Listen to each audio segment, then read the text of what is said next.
పార్టీలో చేరిన కార్యకర్తలను కంటికి రెప్పలా కాపాడుకుంటానని భూపాలపల్లి ఎమ్మెల్యే గండ్ర సత్యనారాయణరావు అన్నారు.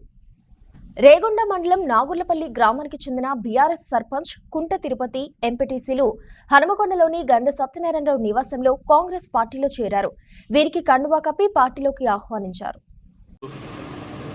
నాగుర్లపల్లి కన్పర్తి ఎంపీటీసీ మరియు సర్పంచ్, అదేవిధంగా యువకులు, ఇంకా ఇతర గ్రామాల నుంచి, నియోజకవర్గం నుంచి చాలామంది బీఆర్ఎస్ నుంచి కాంగ్రెస్ పార్టీలో చేరుతున్నారు.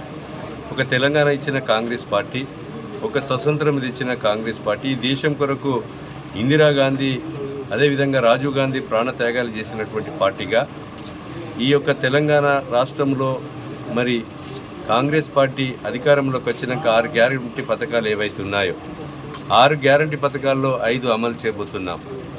ఒకటి 7వ తారీఖు నాడే ఉచిత బస్సు ప్రయాణం అమలు చేశాం.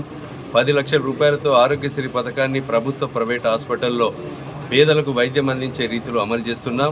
మూడవది 500కే వంట గ్యాస్ సిలిండర్ ఇస్తామన్నాం. 500కే వంట గ్యాస్ సిలిండర్ ఇచ్చి 500 రూపాయలు వాళ్ళ ఖాతాలో జమ చేయడం జరుగుతూ ఉంది.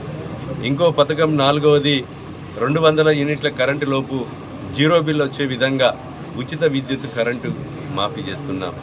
5వది నియోజకవర్గానికి 3500 ఇండ్లు మట్టి గోడలతో, పూరి గుడిసెలతో, ఇండ్లు లేని కిరాయికి ఉన్నటువంటి ఇళ్లలో నిరుపేదలందరికీ మరి ఇండ్ల కార్యక్రమం 5 లక్షల రూపాయలతో ఇండ్లు కట్టించే కార్యక్రమం కూడా చేయబోతున్నాం. మిగతా మేము చెప్పినటువంటి హామీలు కూడా తప్పకుండా అమలు చేసి తీరుతాం. ఖాళీగా ఉన్న 2 లక్షల ఉద్యోగాలు కూడా ఏదైతే ఎన్నికల ముందు నోటిఫికేషన్లో మేము ఏ డేట్లు అయితే ఇచ్చి నింపుతామన్నామో ఆ డేట్ల ప్రకారంగానే టీటీసీ, బీఈడీ, డిగ్రీ, అదేవిధంగా బీటెక్, ఎంటెక్, ఎంబీఏ చేసినటువంటి నిరుద్యోగ యువతకు కూడా ఉద్యోగావకాశాలు మరి ఖాళీలను నింపడం జరుగుతూ ఉంది. భూపాలపల్లి జిల్లా రేగొండ మండలం నాగుర్లపల్లి విలేజ్ బీఆర్ఎస్ పార్టీ నుంచి గండ్ర సత్యనారాయణరావు వారి కాంగ్రెస్ పార్టీలో ఈరోజు ఏవి కావడం జరిగింది.